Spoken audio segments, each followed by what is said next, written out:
કેવો કિસ્સો આપણે બતાવીશું કે જે આપણે ક્યારેય નહીં સાંભળ્યો હોય. જોઈશું ખનીજ માફિયા બેફામ. કારણ કે તમે ફિલ્મોમાં જોયું હશે કે એક પરિવાર ખનીજ માફિયાઓ સામે ટક્કર લેતું હોય, ઘરના લોકો ઝૂકવા તૈયાર ન હોય અને વિલન તરીકે ભૂમાફિયાઓ પરિવારને ધમકી આપતા હોય અને એક દિવસ આખા પરિવાર પર 9 રાઉન્ડ ફાયરિંગ કરવામાં આવે. આ બધું ફિલ્મ નહીં, વાસ્તવિકતામાં બન્યું છે. જી હા, આવું બન્યું છે અને તે પણ આપણા ગુજરાત અને સુરેન્દ્રનગરમાં.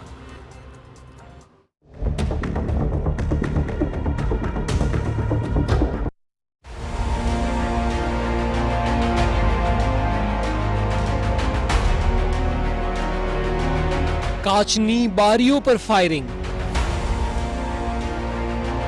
કાર પર ફાયરિંગ,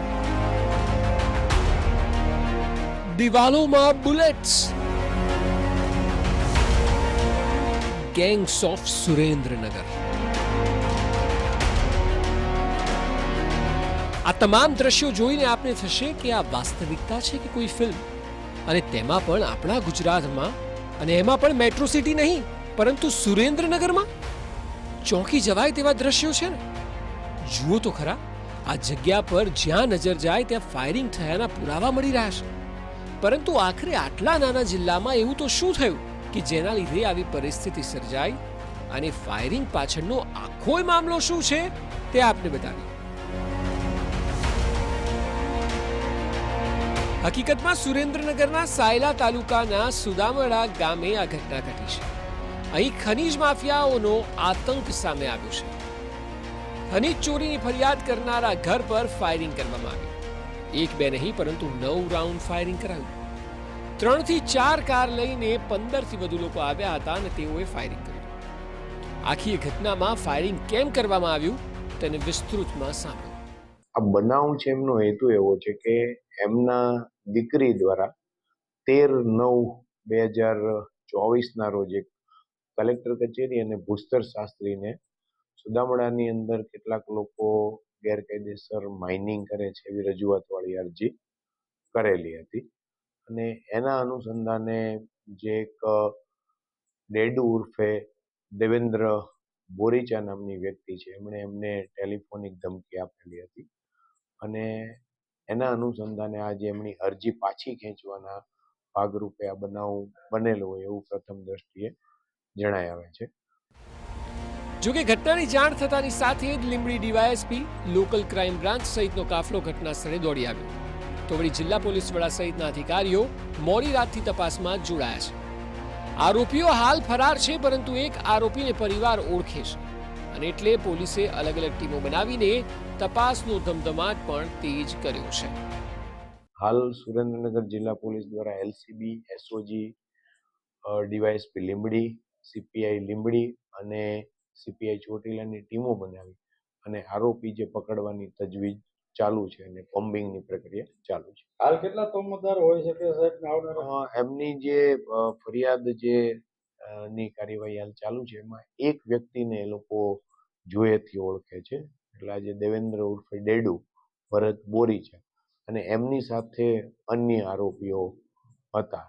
3 ગાડીઓ એમની હતી, એક બોલેરો ગાડી અને 2 સ્વિફ્ટ ગાડીમાં આવેલા હતા. પરિસ્થિતિ એવી છે કે હવે પરિવારજનો ખોફમાં છે. ખોફ એટલો છે કે આરોપીઓ વિરુદ્ધ કાર્યવાહી નહીં થાય તો ફરિયાદી પરિવારના જીવને જોખમ વધી જશે, અને એટલે આરોપીઓ નહીં પકડાય અને પરિવારને પ્રોટેક્શન નહીં મળે તો આખો પરિવાર આત્મવિલોપન કરશે તેવી વાત કરી રહ્યું છે. અમારા ઘરની બહાર અમે 10 થી 15 થી 20 રાઉન્ડ ફાયરિંગ કર્યું હતું અને પછી તેમને ધમકી આપી કે મારા ઉપર એસિડ એટેક કરશે, અમને પ્રોટેક્શન નહીં મળે તો અમે આત્મવિલોપન કરશું. ખનીજમાં બનતા જાય છે. જો આ ખનીજ ચોરી બંધ નહીં કરવામાં આવે તો અમારે છે ના છૂટકે અમે તો આત્મવિલોપન કરી લેવાના છીએ. એ ફાઇનલ છે. અમારું આખું પરિવાર આત્મવિલોપન કરશે. અમારા ઘરમાં 5 સભ્યો છે, અમે 5 સભ્યો અમે આત્મવિલોપન કરી મરી જવાના, કારણ કે અમારા જીવની કોઈ સેફટી નથી. પરિવાર ચિંતામાં છે અને આરોપીઓ ફરાર છે. પોલીસે ચોક્કસ અલગ અલગ ટીમો બનાવી તેમને પકડવાની કવાયત હાથ ધરી છે, પરંતુ સવાલ એ છે કે ગુનેગારો આટલી હદે બેફામ કેમ છે? શું આ છે સુરક્ષિત ગુજરાત? એક દીકરીને પ્રોટેક્શન કેમ નહીં? તેના જીવ પર વાત આવી છે. પોલીસ શું કરી રહી છે? આરોપીઓ કેમ હજી પકડાયા નથી?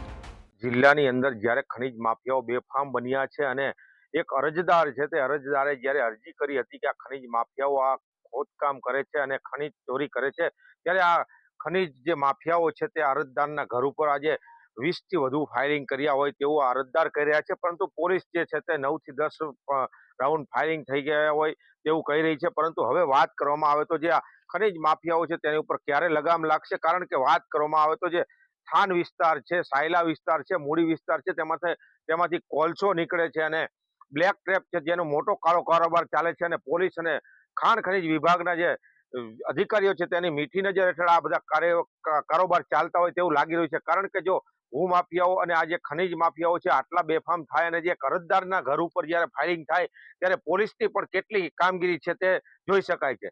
સાજિદ બેલીમ, TV9, સુરેન્દ્રનગર.